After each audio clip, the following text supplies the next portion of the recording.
You're the only one who knows what you lost. You're the only one who knows what was in your property. It's your job to tell the insurance company everything that you had and to prove that you had it. You need to list for the insurance company and provide how old every single item is in your house that you contend is damaged.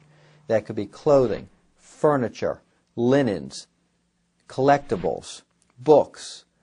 It could be everything down to a toothbrush. Frequently in a fire such as this, there's a lot of debris that's thrown outside the windows and on the yards and picked through or taken away by local authorities, and you have to recreate what the interior of the house looked like. The easiest thing that everybody can do is just go to a department store and walk the aisles and look at what's on the shelves, and that will jog your memory as to, I had that, I had that. And the insurance company might say to you, we don't believe that you had all that, and you're going to have to prove it to them that you had it. If you put down something that costs, in most cases, more than $100, they're going to ask you to document where you got your price, and in many cases, prove that you owned it. And there'll be a fight about that.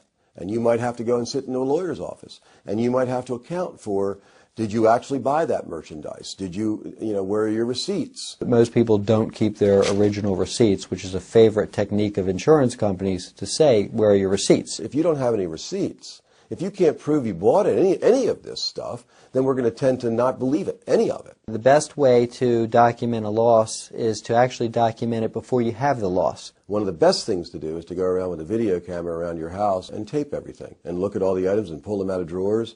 So if there's a question as to whether or not you actually did have that fancy silver or it was just a cheap whatever, you can pull the pictures out to show them exactly what was there.